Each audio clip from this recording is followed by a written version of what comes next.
Blog Talk Radio. Hi, everyone, and welcome to Franchise Interviews on Blog Talk Radio, where we're asking the Franchipreneur who owns one. I'm your host, Marty McDermott, with my co-host, Don Johnson. And if you've ever dreamed about owning your own business, then you've come to the right place. Today we have a great show. We're meeting with Brian Stevens, who's the Vice President of New Business Development for the franchise opportunity Marco's Pizza. And Brian has some 15 years plus in the food industry, focusing on development and sales. And Marco's Pizza stores offer some of the best delicious pizza, hot subs, sandwiches, salads, cheezybread for carryout and delivery. And that's coming up in segment 2 of Franchise Interviews on Blog Talk Radio. And our first segment today is being brought to you by Franchise Interviews, LLC. And Franchise Interviews gives an up-close, behind-the-scenes look at franchising and entrepreneurship through our website, franchiseinterviews.com, where you can hear and read interviews, as well as get inside tips from some of the most successful sources in franchising. Our weekly franchise radio show on Blog Talk Radio, where each week you get to hear a new interview with franchisors, franchisees, franchise authors, franchise experts, and franchise attorneys. And our monthly franchise newsletter, which is a must-read for anyone looking to buy a franchise. And Don, welcome back to another edition of Franchise Interviews on Blog Talk Radio. How you doing today, my friend? Great, doing fine, Marty. How about yourself? Good, good. That intro's a lot of franchise, isn't it? It's like franchise attorneys, franchise. We love saying the word franchise, basically. There you go. Well, we picked up a new word a couple weeks ago, didn't we? Fantastic. So I was going to hit that on you today, But yeah, it's going well, Don. As we talked a little earlier before the show, it's a beautiful day out here in Pennsylvania. It's just cold. Right. It looks pretty. From inside, the sun's out, just a beautiful day. Spring's around the corner, so. Oh yeah, it looks like a great day today. Spending more outside, you can take your little son out for walks to the park. I can't tell you, I'm really looking forward to all that stuff. So I'm just very, very excited. Hopefully it'll hit in another couple of weeks. And right. Spring will be here. And the view you have from your place, that must be a. It's nice. I'm actually. Time. The view's great right now. It's interesting because in the winter we actually get a better view of eastern Pennsylvania. We could actually see the bridge that connects Pennsylvania into New Jersey. Right. You can see the Delaware River. So the view is tremendous in the wintertime, So it's just it's fantastic. It's going to be tough to give that place up one day. It sure is, yeah. I think I'll keep it forever. So, But our last show, Don, we got to meet with a very special guest, the Vice President of Franchise Development for L.A. Sunset Tan, Mark Kickenep. And L.A. Sunset Tan is redefining the Bronze Age by introducing the world to the most luxurious and innovative tanning concept ever experienced. I thought it was a very interesting show. What were your thoughts on last week? Yeah, I was impressed by his experience. We've had a lot of people on the show just with several decades of franchising experience. I think he said he started out in the mid-'70s with Decorating Den. I think he said it was like about 28 years ago he got into the whole, franchising thing, and he did. He had tremendous experience, so that's why I was so excited to have Mark on the show. I've had the opportunity to, shake hands with him on several occasions, and just a very knowledgeable guy. He's certainly been around, and I can understand why L.A. Sunset Tan would trust him to kind of, run the whole franchising program over there. Yeah, and you can tell he's so excited about Sunset Tan and the future and where they're going. And, I don't blame him. With the whole thing with the cable show, there's just so much excitement going on, and has that nice little problem of too many prospects and leads they're getting as a result of the show. It's incredible. It's the number one show on EDON, if you can imagine that. And they have over 30 million viewers. So I said it's just a little more than our radio show. Right. But that's something else, It's just, and this has never been, to my knowledge, I think to Mark's experience as well, it's never happened before, where a franchise has, or a show started franchising, you know what I mean? It makes a lot of sense. So you can see a lot of other franchisors would want to get in or jump on this bandwagon, I mean, of having a television show. And I also like the business model of just tanning in general. Right. It's, I guess, somewhat absentee ownership, which is nice for the entrepreneur. Can be doing a few things at one time, and no business is simple, but this is simple compared to a lot of other businesses out there. Yeah, no, I agree with that. I'm glad you said that. It was interesting. I don't know if you and I were on the same page when we had Mark on the show, but I was thinking of DTT surveillance? Right. Kind of how you mentioned, do you have to actually be there in the location? And he said, no, you don't. But through this technology today, you can actually watch your employees from your computer at your house. You know what I mean? So it's just incredible. You don't physically have to be there anymore if you're an owner. You know, I mean.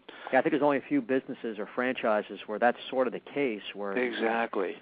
Because a lot of owners really want to be there to not have to pay a whole other manager's salary.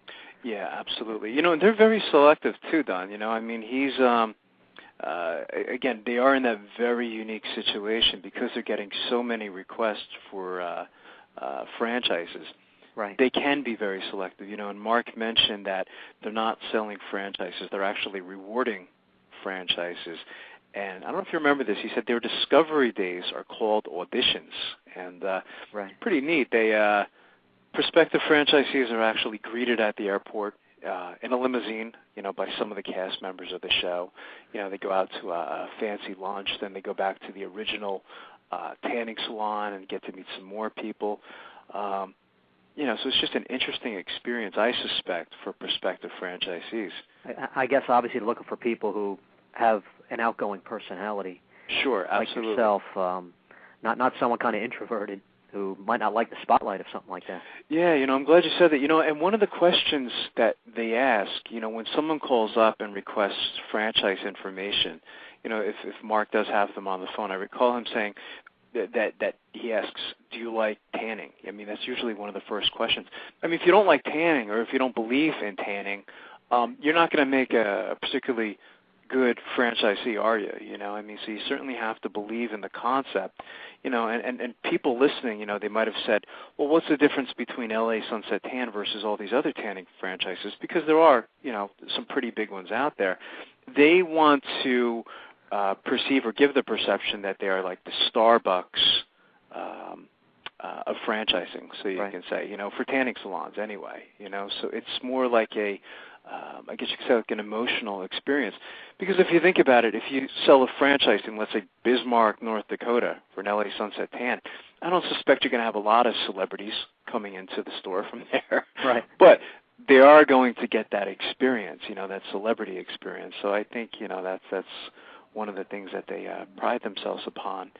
And location was a pretty big factor as well, wasn't it? It was like, I think he was saying that they should be located next to like a lot of gyms and things like that. Right. Yeah, I think our phones are ringing off the hook right now for people from Bismarck. There you go. Sorry, Bismarck. You know, no offense to Bismarck. And even New Jersey. I think you mentioned that in New Jersey. I mean, was it up in Ramsey, New Jersey, which I know you're familiar with, right? The northern part of New Jersey. I think they sold a couple up there, you know, and, you know, you're not going to get too many celebrities going into that one, but you are going to get that celebrity experience. So, right.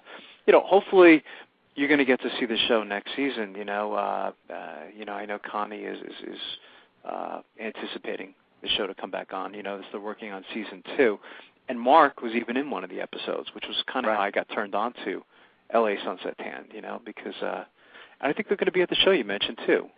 Right, the IFE show coming up. I'll mention that in a few minutes. But yeah, I look forward to watching the show as well on cable. It is. It's pretty interesting. It's pretty entertaining, you know. So, you know, I just thought he did a great job, you know. And for our listeners, if you missed the show from last week, simply go to our show page on Blog Talk Radio and just click the link and you'll get to hear it as many times as you like. So, great show.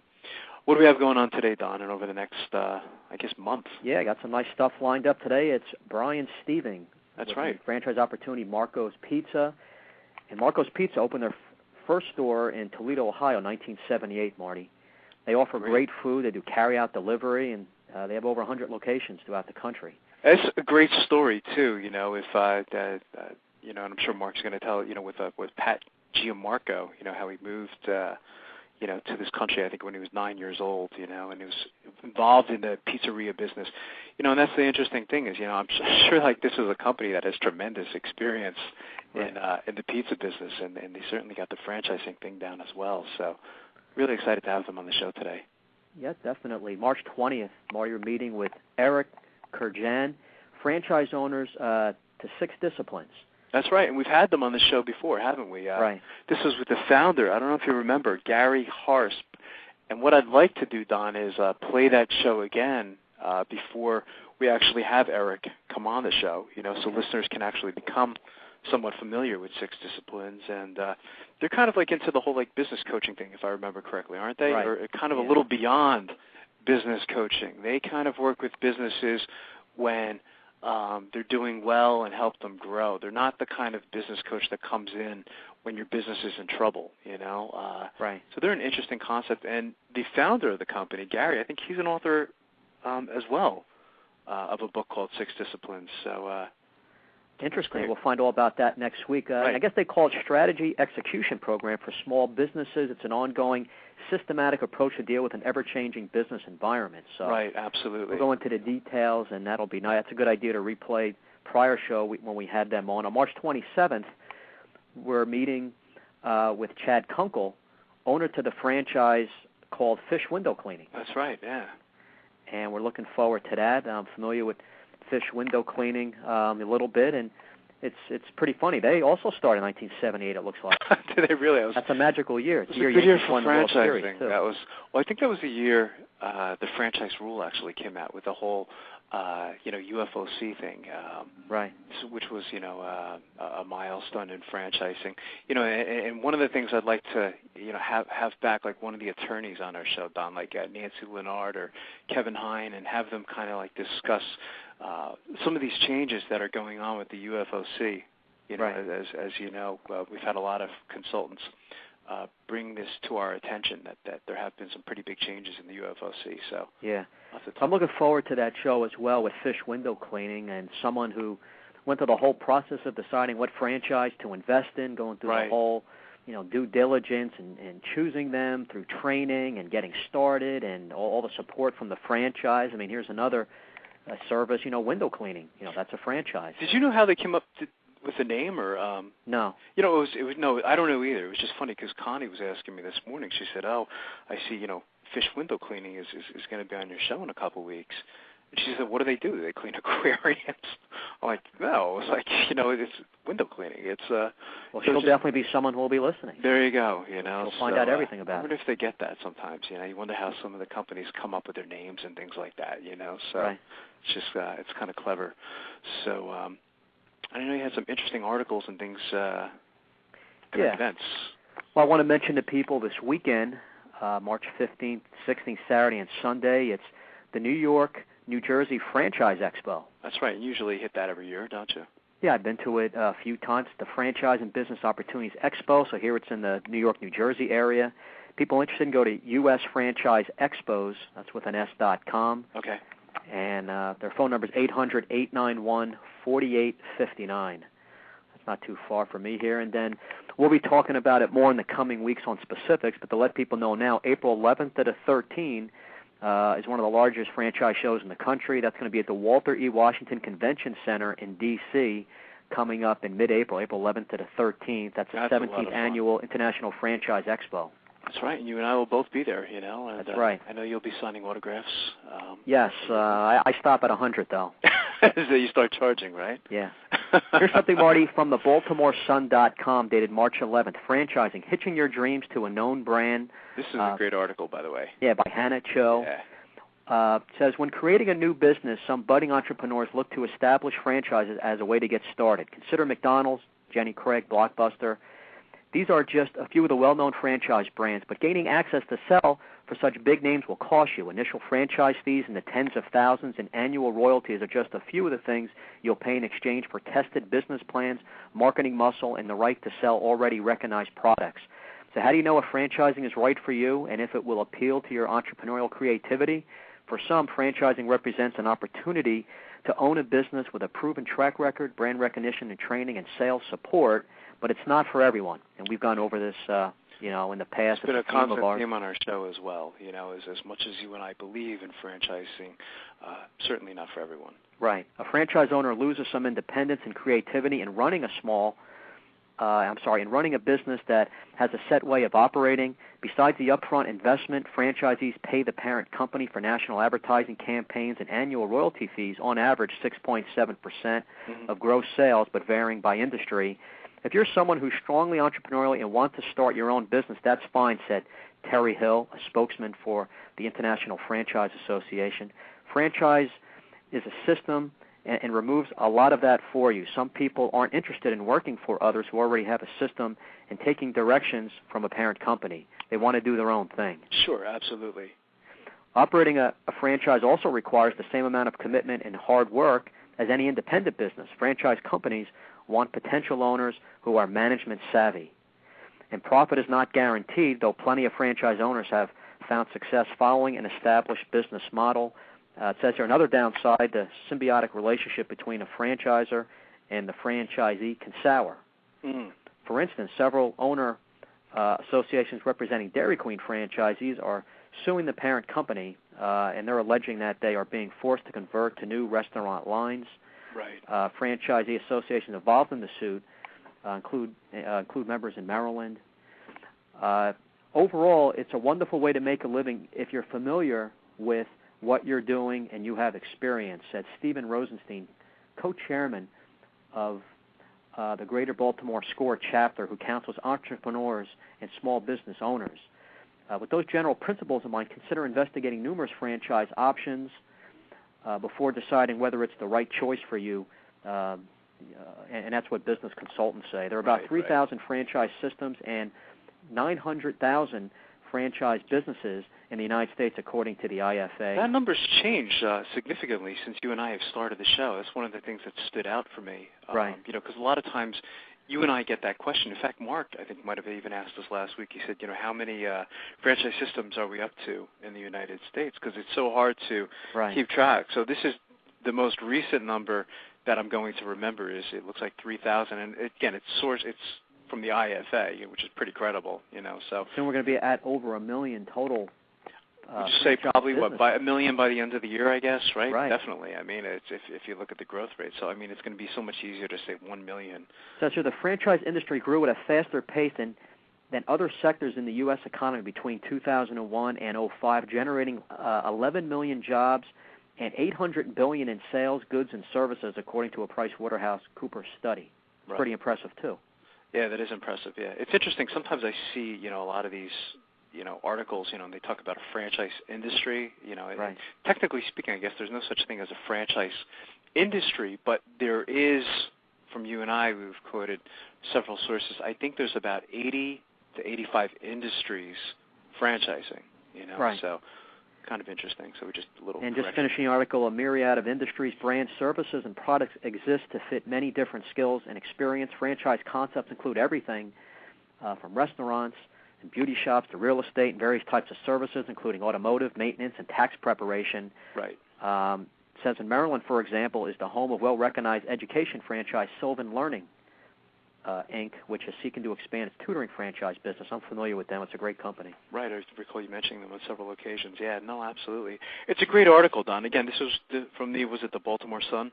Yes. BaltimoreSun.com. I guess it was by Hannah Cho. And, the article caught my attention, too, and I think it's a great article for anyone who is considering buying a franchise. It's right. Just a reminder to do your due diligence. Sure. And make sure it's for you, and your chance of success is higher, but you do got to follow the system. You're not 100% on your own to make decisions. And did she mention in the article that they should listen to our show every week? That was the last paragraph I hadn't read yet. Okay. There you go. I don't want to brag too much. Here's something from our friend Julie Bennett, who wrote the book Franchise Time's Guide to Selecting, Buying, and Owning a Franchise. It's a great book. Yeah, and there's a section, Ask the Professor, that's throughout the book. One question here, do you believe a personality test can predict who will make a good franchisee? It says an increasing number of franchise systems have started using personality profiles over the last few years to screen potential franchisees, and these profiles are increasingly popular. Right. She says, I've been a bit skeptical that any test could tell if you would make a good franchisee. What was happening in your life the day you took the test, can affect that, of course. Sure. Would the results be the same if you took the same test next week or next month? I would like to see a little more academic rigor that shows me they work. I've often been asked, is there a profile for the ideal franchisee? Each individual system has its own expectations of the ideal franchisee. Behavioral studies could identify some of the common traits to function in a franchise system, that is, the ability to communicate, the willingness to collaborate, assertiveness, and so on. Perhaps if the personality tests were based on a franchise company profiling the characteristics of its present franchisees and then trying to match prospective franchisees' traits to those of their top performers, all the while avoiding the qualities of its underperforming franchisees, then the test would be providing some valuable information. Yeah, it's interesting. I don't know if you remember this, but when we had Mark Hickenep on the show last week, I mean, he achieved a lot of success in franchising. He did very well, but he was a fireman, wasn't he? Right. And he said, back in his day, if he had to take a personality or profile test, he says he probably would have failed it, and they would have said to him that, franchising wasn't for him. So, right. you do, I want to, I guess, take it with a grain of salt. I'm sure there's some validity behind it, but. Well, how about also Miami rice pudding? Well, there you go. Yeah, the gentleman was a police officer, wasn't right. he? So yeah, you're right about all that. I mean, it's just, or Michael Gerber. We had him on the show 2 weeks ago. Right. I mean, give that guy a profile test, and right. would he be a successful entrepreneur? Who knows? Yeah, it's just tough. Julie also says, however, isn't this something you can accomplish by looking the prospective franchisee in the eye during discovery day? Brings up a good point. You might find that this person has other admirable qualities and traits not included in the personality profile that would be a benefit to your system. Yeah, no, absolutely. Yeah, it's a great article. Yeah. And she finishes up here. This is something we feel strongly about. Who should use a broker and why? The prospective franchisee who has no clue as to what type of franchise he or she wants to go into, he or she simply knows he or she wants to get into a franchise business, would be a candidate for working with a franchise broker. Mm-hmm. A good broker can provide you with a wealth of information about franchising, urge you to ignore any preconceived notions about products or services, and get you to focus on the results you want to achieve. A good broker will try to determine what drives you, where you want to live, what you like to do with your time at work, and what your passions are. Yeah, absolutely. The key word there is good broker, or even go further, great broker. Like we've had some exceptional brokers on the show, Don. Carol Mercurio, Joe LaBava. I mean, some exceptional people. I mean, they really knew their stuff. And, in speaking with them on several occasions, I mean, their agenda is truly to make sure that there's a match, between the prospective franchisee and the franchise. Otherwise they won't sell it. Right. And it's not about the money. So right. And I think that's very important. So just and that book, by the way, that Franchise Times Guide to Selecting, Buying, and Owning a Franchise. I mean, I think that's one of the must-reads in franchising as well. I think Julie did a fantastic job with that book. We've had a lot of authors on the show, haven't we? Yeah, we've had a few. But today, Don, we have a great show. We're meeting with Brian Stevens of the franchise opportunity Marco's Pizza. And Brian has some 15-plus years experience in the food industry, focusing on development and also sales. And Marco's Pizza Stores offers pizza, hot sub sandwiches, salads, cheesy bread for carryout and delivery. And we hear it's fantastic, by the way. So, hey, Mark, welcome to the show. Hey, Mark. Hey, Brian. Yes, hi, how are you? Sorry about that. I couldn't get her off the mute. How you doing today, Brian? Doing very good, thanks. Good. Brian, joining us is my co-host, Don Johnson, and Don is the president of Diamond Financial Services. And I know you wanted to say hi, Don. Hey, Brian, how are you? Thanks for coming on the show. Both Marty and I have heard that Marco's has the best pizza in the whole country. Is that true? I think you've heard right. That's fantastic. Well, Brian, we always like to start off asking our guests, where are you calling from today? Actually, today I'm in the Atlanta, Georgia market, meeting with ironically, a franchisee a person who used to be a franchisee of Marco's a number of years ago and then sold his business and saw the growth that we're having and decided to come on and buy an entire market. Wow, and be an area rep for us. Oh, that's great. That's something. Brian, what were you doing before joining Marco's Pizza? I see you have a pretty strong resume as I was looking it over the other day. For the immediate years leading up to this, I was working with Yum Brands, with KFC, Pizza Hut, Taco Bell brands, and headed up the franchising efforts there.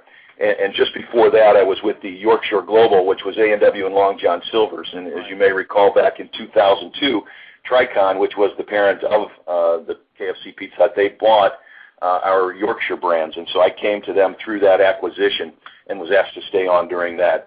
But all in all, those years all added up to about 16 years in that, and then I had 4 or 5 years with some smaller brands before that. That's fantastic. That experience with Yum Brands means such a powerhouse now, Brian. Sure. It must have really, launched your career, as well as, some of the other jobs you were at, but, Yum Brands is such a big player.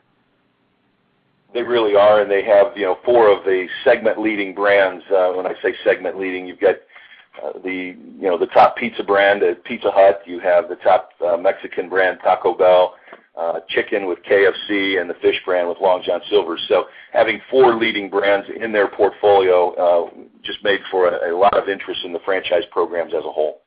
Right. What were some of the specific job duties you had while there, Brian? Well, the whole program was all about franchise recruitment and franchise development of new stores with new franchisees. As big as the systems are, they still have a need to backfill their markets with new franchisees, so we were very aggressive in our recruiting activity, bringing new prospects into the system for all of the brands, and then assisting those folks with getting their real estate selected, approved, and then the entire development process, taking them through to clear up until their training and their operational openings. Wow, interesting. That's something. So, of course, Marco's has a very interesting history. Maybe tell us a little bit about that? Yeah, well, I was listening to your intro segment there, and you're correct. Pat Giammarco was the founder of Marco's Pizza. He began the chain in 1978, so we're experiencing our 30-year anniversary. Wow. Pat started the company with one simple goal in mind, and that was to create the perfect pizza. Mm-hmm. And Pat had the company up until the year 2004, when he sold the franchise rights to the company to a gentleman by the name of Jack Buderak. I came to the company when Jack bought the company, and we've been on a growth goal ever since. But Pat grew the company to 100 stores before he sold it, and was really not focused on being a franchisor, although he was doing some franchising. He traditionally did that with a lot of relatives and family members who saw his success and wanted to emulate that success. And he didn't have the greatest relationship with other franchisees outside the family, because he was one of these people, as a founder, it was all about doing it Pat's way, as opposed possibly to understanding the nuanced relationship between franchisor and franchisee. And so it just made a good fit for Jack Buderak, who's been a gentleman who's built a number of brands up from and brought them from founders and taken them to larger companies. It was a good fit for him to step in and take over the reins of franchising Marco's, and it's been a good ride since. Right. Jack must really have been impressed. I mean, there's so many food concepts out there, pizza franchise. He must have really have seen something specifically in Marco's. Was it that it dated back to the Italy? I guess the founder is that what sold him? I'm sure there was other things. Yeah, it really did. Pat, as I said, his quest was to make the perfect pizza, and Jack looked at this concept for a friend of his who was thinking about investing in Marco's as a franchise, and they were actually going on this whirlwind tour of 3 or 4 states and looking at the different Marco's concepts out there. And he fell in love with the pizza product at the very first store. And as he told it, he said, I could easily tell this was a better pizza product. And I think that comes from Pat. Pat was the mad scientist, we call him, of pizza. He made sure that he had the best dough, and we make our dough fresh from scratch still in the stores every day to ensure the highest possible quality that you can get. And he made sure that he had the best sauce, and it wasn't like you could go, I came into this, I thought, well, pizza sauce is pizza sauce, and it's just how you spice it up. But right. For Pat, he went out and literally spent time in the growing fields of the tomato producers and found that each tomato has a different characteristic. And so no one tomato was good enough to make it into Pat's sauce. He uses a blend of 3 different tomatoes, one for consistency, one for taste, and one for color. And every little nuance of the pizza is made that way, and so it does have a taste profile that truly is different. That's incredible. And I think America's taste buds have certainly changed, Brian, for pizza, right? I think we're a little more demanding. I think as a society, we don't just want a regular slice of pizza anymore. I think we want more on our pizza today. So to say the perfect pizza, I think that's what we're really looking for, And that's been our quest, and will continue to be through our franchise system forever. Absolutely. So tell us, Brian, Marco's Pizza's franchise system, and you maybe talk about that a little bit for us, please. As far as selling the system, you say? Yeah, well, just the franchise system in general. I mean, tell us a little bit about the history, and it must have been other things yourself and Jack, really like about the whole system. Well, the thing we found was not only did it have the perfect pizza, they had great operational procedures and great operational disciplines that allowed the franchise stores to recreate that pizza each and every time. And so a lot of care went into developing those systems. And so we like the fact that there were these operational disciplines in place because, from our perspective, that's what makes a great franchise. It's something that you have a good business model, but you also have a system that allows you to duplicate creating the product that people come to love and know. And so the systems were in place to do that. What we had to do when we really looked at this was there really needed to be a branding campaign thrown to this because as we brought in some focus group people and some different marketing firms to help us with some things, the thing that came out wide and clear was that it didn't really have a branded image. The stores looked a little different from market to market and even from store to store, just across town from one another. The real estate strategy was not one that had been anything that a franchise system that was growing nationally would look at. They tended to take D and C locations wherever they could get the cheapest rent. The signage and the use of logos was even inconsistent throughout the brand. And so we knew that what we had to do was put together a team and a program to package up what they had done well, which was make a great pizza, and bring that all together into a systematized approach for franchising. And so the branding element was started by bringing on a gentleman by the name of Sil Sosnowski. He had been the Executive Vice President of Marketing for Papa John's, was actually involved in the creation of Better Ingredients Equals Better Pizza, a campaign for them, which helped spearhead their growth. And Sil came along, and we hired him to do the branding for Marco's. And it took about 3 or 4 months, and then it dawned on him that all of the care that went into making that product and all the high marks that we got for the pizza quality was all due to Pat's Italian heritage, the things that Pat learned as a young boy living in Italy, and as well from his family heritage when the family came here, the way his mother and his father and his grandparents cooked. And so we looked at this and found that he was also the only founder of the top 20 pizza chains that was actually from Italy. And so that became the genesis of our branding positioning of the authentic Italian pizza, because we still do things the way the old world craftsmen would do it, by making that dough fresh from scratch and blending our tomatoes and our cheeses, a blend of 3, not just 1 mozzarella cheese, but a blend of 3 fresh, never frozen cheeses. So the old world craftsmanship that somebody would put into making a great product in Italy goes into each and every product here. And so after branding the concept, we needed to look at an image, and so we hired a firm that actually sent a designer to Italy. And they went over and came back with 3 distinctive looks. They said, being the authentic Italian pizza, you could have a look that looks like this, and it was the Milan, Italy look, more the fashion capital of the world. A lot of chrome, a lot of black lacquer, a lot kind of a very new age look. Then there was the Rome. Obviously, there's the look of Rome was pillars and a lot of marble and like Sistine Chapel paintings and things like this. And then there was the Tuscany, the kind of the Italian countryside. And as we looking at all these, we asked Pat, which of these really do you think represents the brand well? And he looked at the picture that they had created from the pictures they took of the Tuscany countryside. He says, that house right there, he says, I grew up in a house just like that. He says, the trees around it, he says, it all reminds me of home. And so we went with the Tuscany look. So you'll see in our stores now a brand new image, a lot of stone, a lot of earth tones, a lot of wood, and kind of big and bulky wood, because in Italy they use products that are indigenous to the area, and so we have emulated that as well in our new look. So we've been able to package that all together, and with the product, the look, the marketing, the branding, positioning, and with people in America saying, as you just did, we're ready for a better pizza, we've been able to launch our franchising campaign and have had a great deal of success with that in just the 18 months that we've been rolling that out. I feel like having a slice right now. There you go.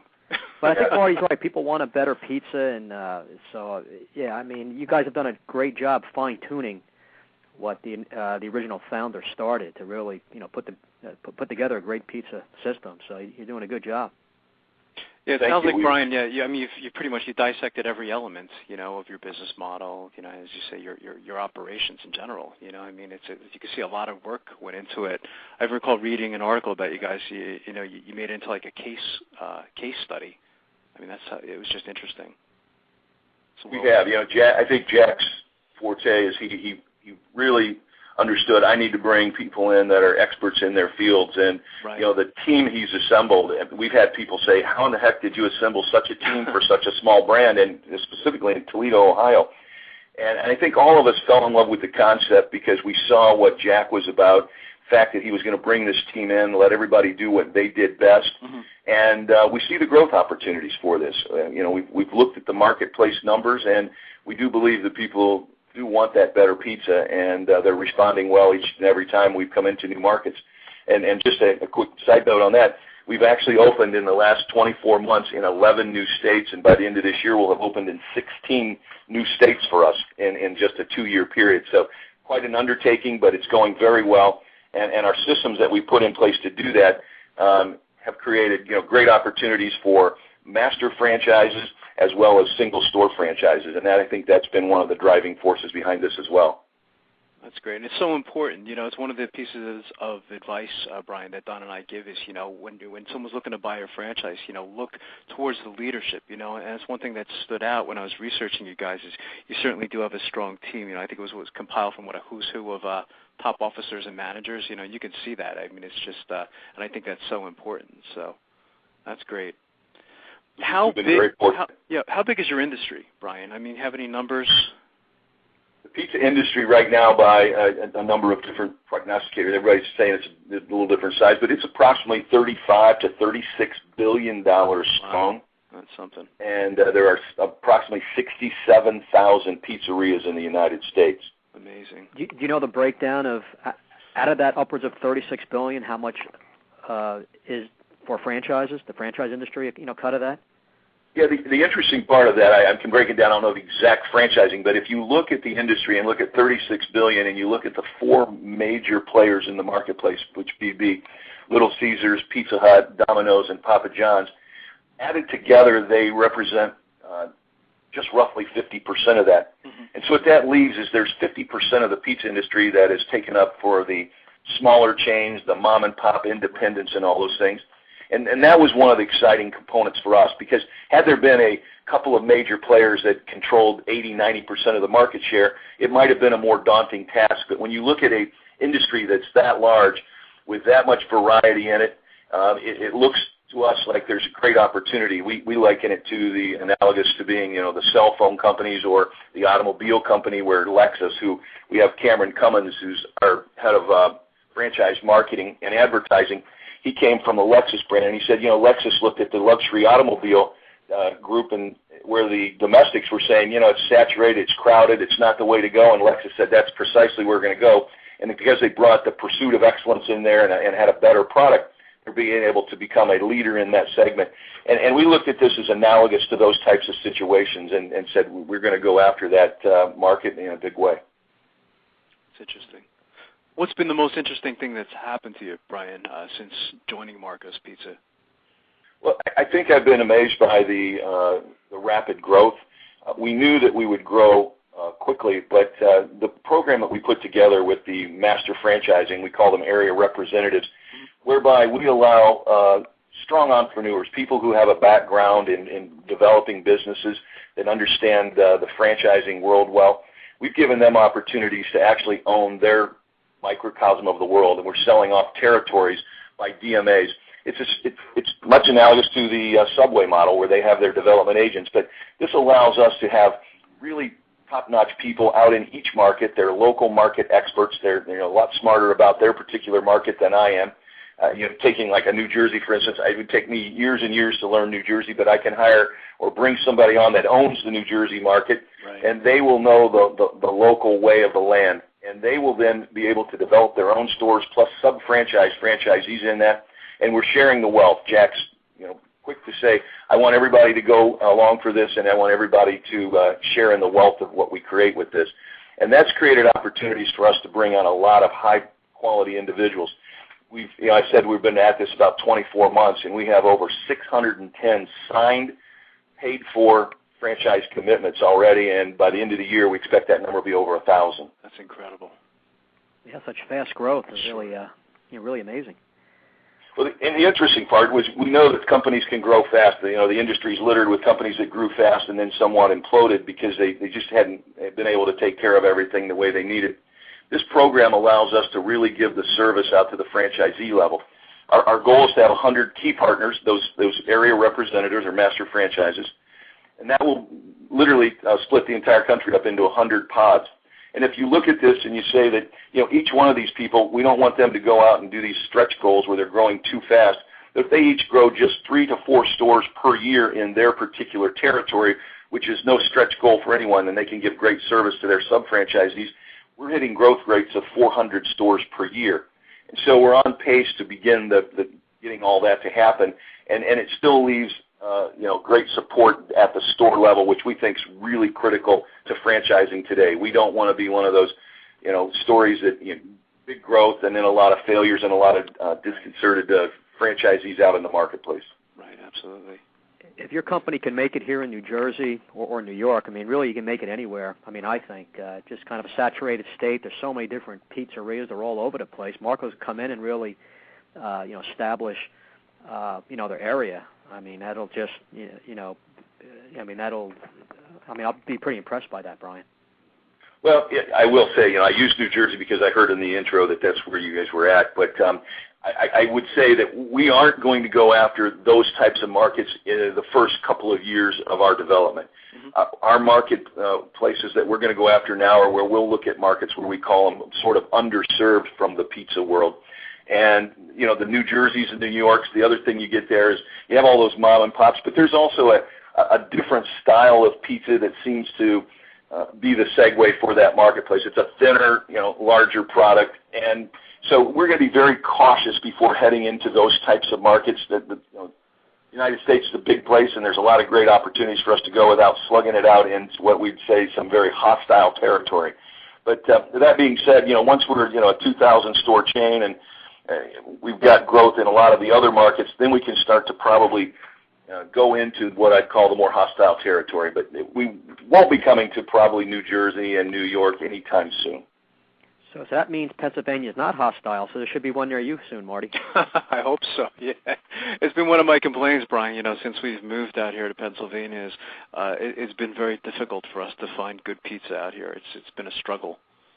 There are some great markets and great pockets that we're looking at right now in Pennsylvania. Yeah. Our newest franchise deals that we've signed, though, like, for instance, the markets we're going after Virginia. Right. We're going big in Florida right now. The Carolinas are going well for us, the state of Georgia, Alabama.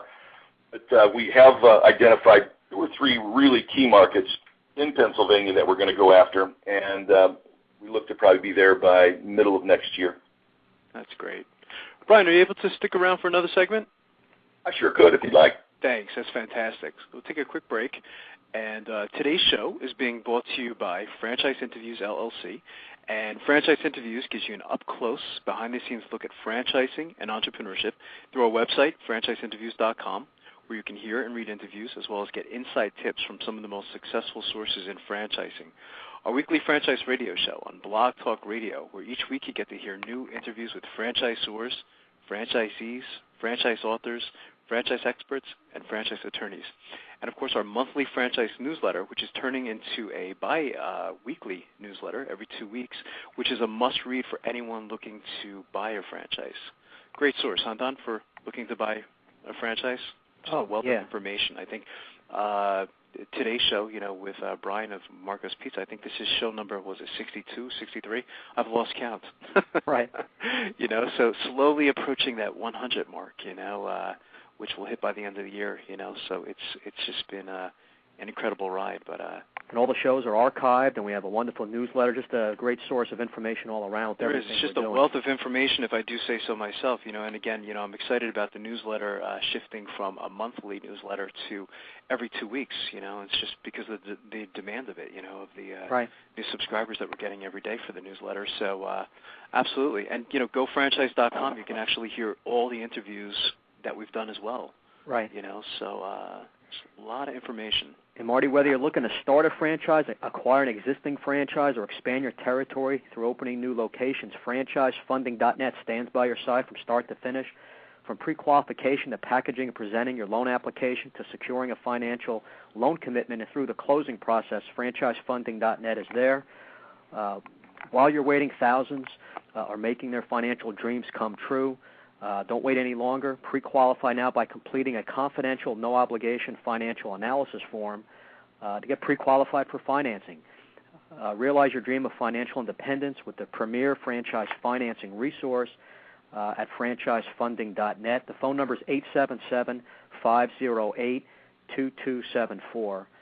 And, people like investing in Marco's Pizza. There's going to be a certain number of people going to need financing. Right. And that's exactly what franchise funding, also known as Diamond Financial Services, can help people. And what we've been doing nationwide for years, helping people who a lot of times couldn't get funding or a loan going to their local bank. We work with a lot of different lenders and can pre-qualify people, review their loan potential, and just make people feel easier about their franchise investment moving forward. I would love how you guys say, realize the dream of financial independence. It's a great tagline. Yeah, that was made up by myself. Oh, was it really? No, I don't know.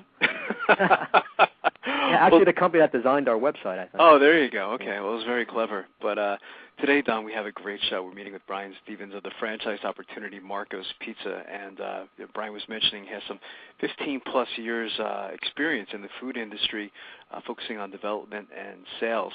And Marco's Pizza offers pizza, of course, hot sub sandwiches, salads, cheesy bread for carryout and delivery. And I tell you, at this point of the interview, I'm starving, Don, so I definitely go for a nice slice of Marco's. I know, we got to not have too many food franchisors on the future because I can't concentrate on the interview. At this time, so.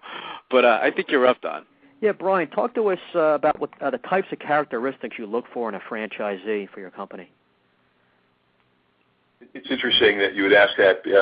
The franchise profile we look for typically, we're going after somebody who is somewhat of, we use the term and we borrowed it from, I think, a gentleman by the name of Fred Burney who has a company called Franchise Profiling.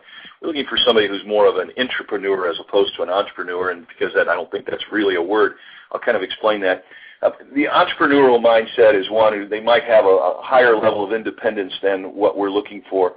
We're looking for somebody who wants to realize those dreams of financial independence, but understands that they're coming to Marco's because we have great products, we have great systems. So we're looking for people who are going to follow the program and follow the systems. And as we go through things like franchise profiling to help us identify the right characteristics in our candidates, we've found that there's not one size fits all and that there's just this one perfect candidate.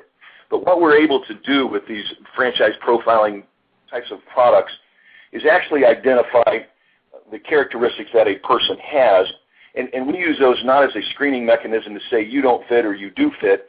We use them more as a program to tailor someone and address their specific training needs.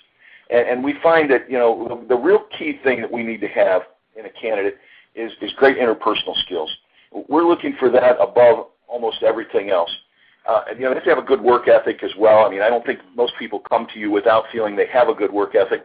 But we always look for the work ethic and the interpersonal skills because those interpersonal skills are going to come out when they're dealing with employees. They're going to come out when they're dealing with vendors, when they're dealing with customers, when they're trying to build their business and getting involved in local community events. So that becomes one of the driving factors for us is do they have those skills and are they willing to use them? And then, like I said, the work ethic, it has to be there because getting into your own business is not just the part of the glory. It's the country club and the yachts and all that come much later when you get into your own business. For most people, it's a lot of hard work and being willing to stick to it and see your dreams come true.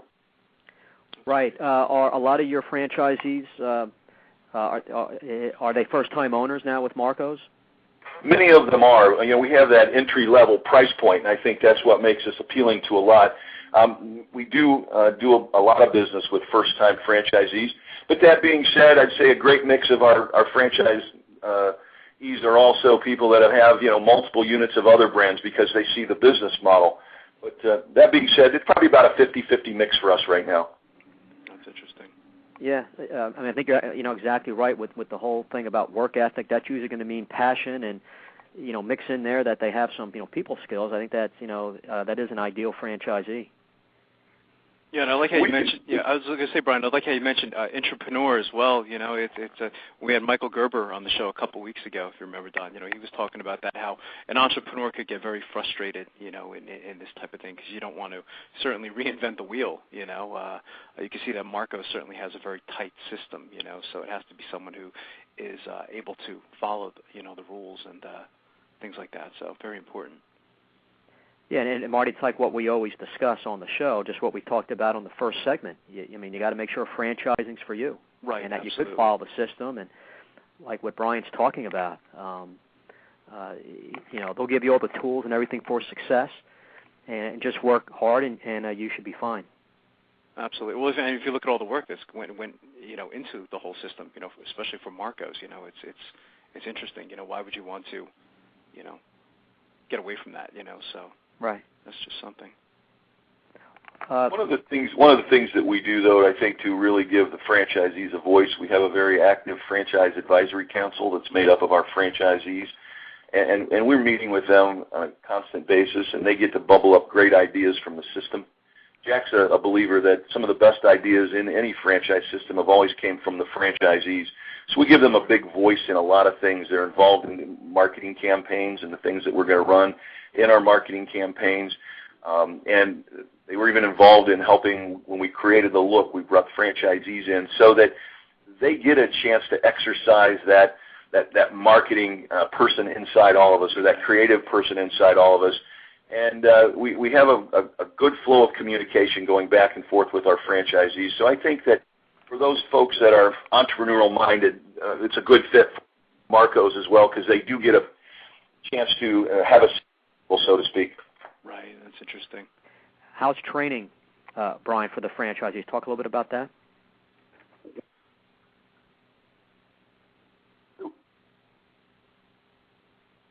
Are you there? Oh, yeah, we're here, Brian. Yeah, okay, I didn't catch that question. Yeah, what is training like for new franchisees? Our training program is one that we've put together and sort of modified over the past 6 months. It's a training program that allows a candidate to go through at a kind of a self-paced.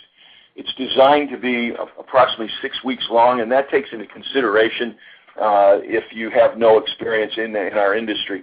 In about 6 weeks' time, working in a store and a bit of classroom as well, that you would be able to come out of that in that 6 weeks and have the requisite skills necessary to open your own store.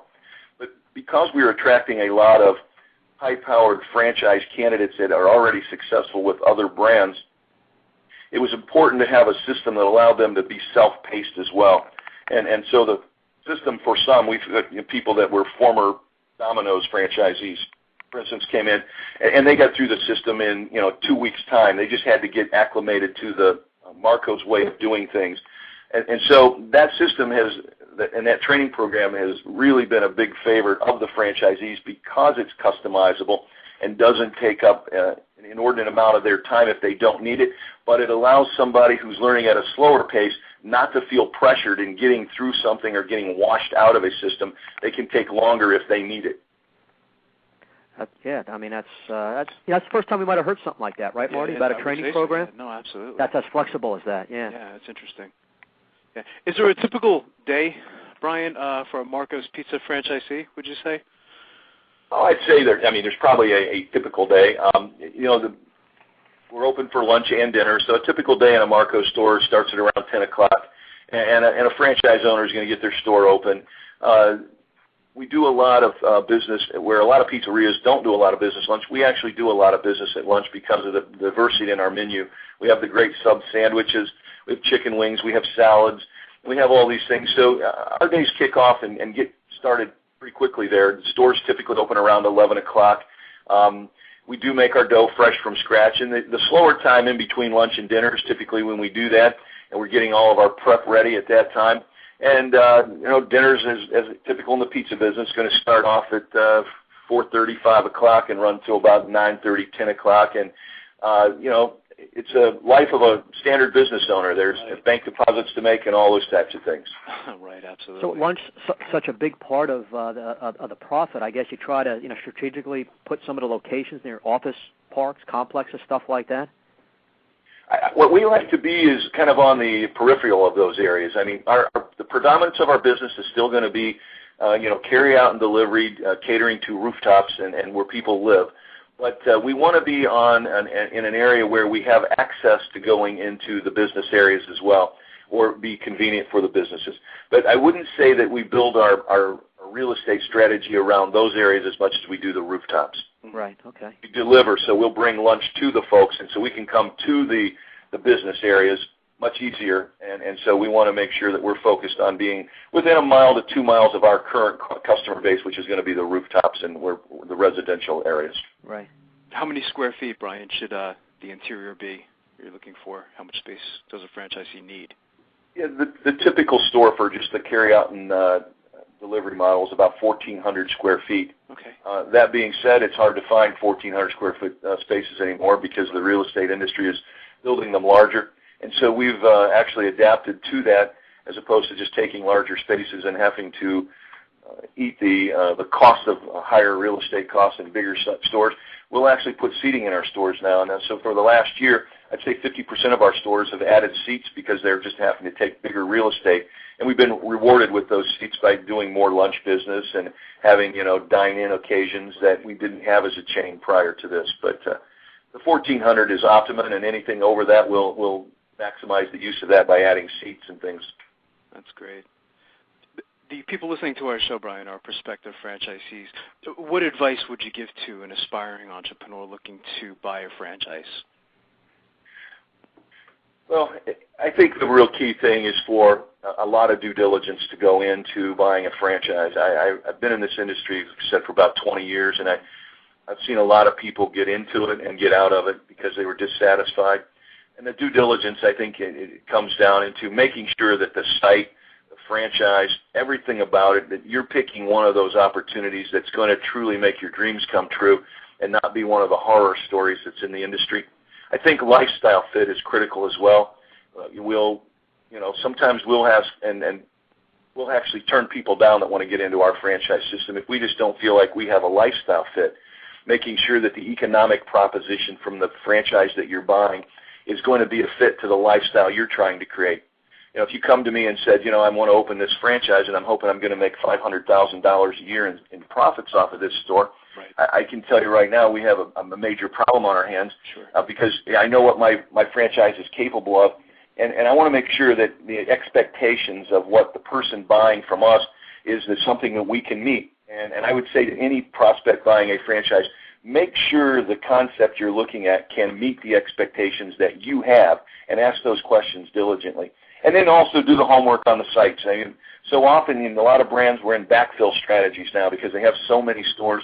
When you're in a backfill strategy, you're not always getting to what I call cherry-pick the best locations. They may already be gone, and you're getting some secondary sites or secondary trade areas or trade areas that may be green and just haven't matured enough.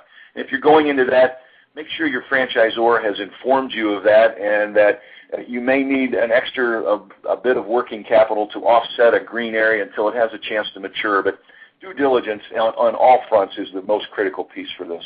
That's great advice. Yeah, definitely great advice, Brian.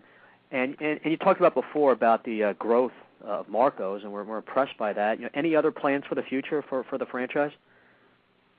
Well, we're in discussions with some folks that want to actually come on and take our brand international. And they're not franchisees. These are some larger groups that have been involved in taking other franchisors into international markets.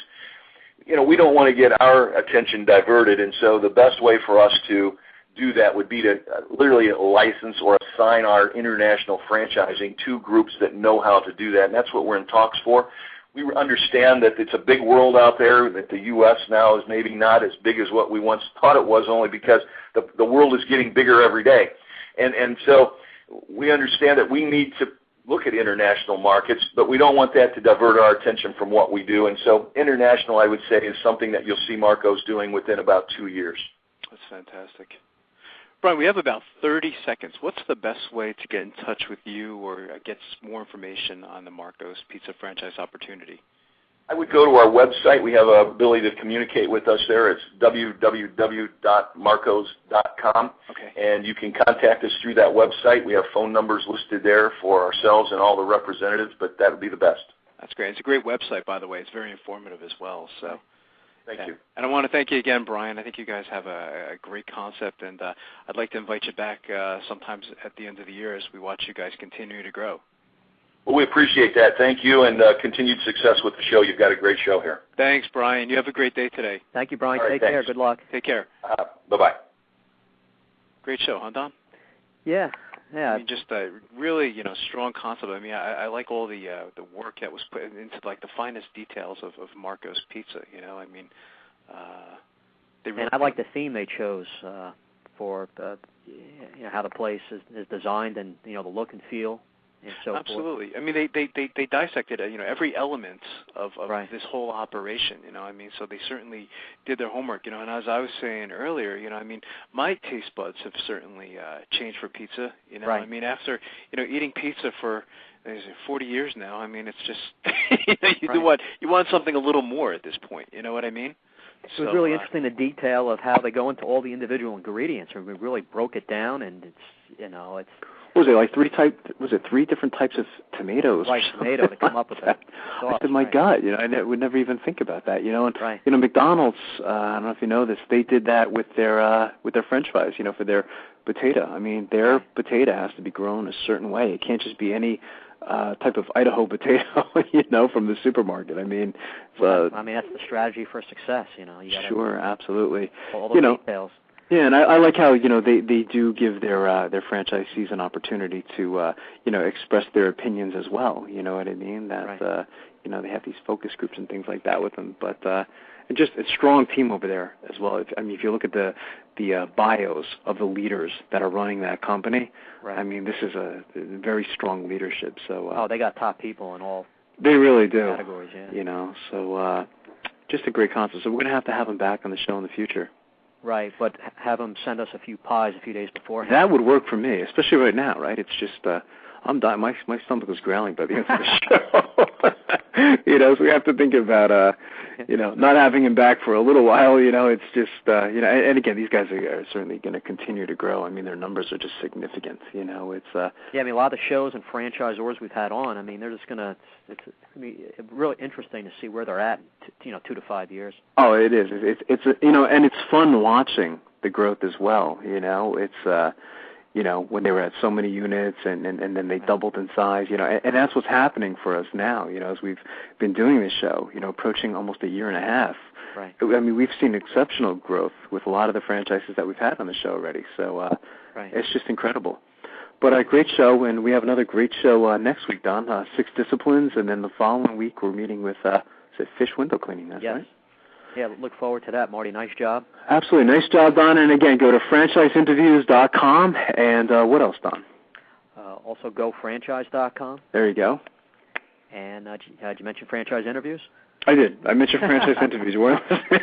And franchisefunding.net as well, right? Yes. And, of course, our show page on Blog Talk Radio. That's right. Absolutely. So great show, Don. You have a great day today, and I'll be talking to you next week. Okay. You too. Thanks, Don. Take care. Bye-bye.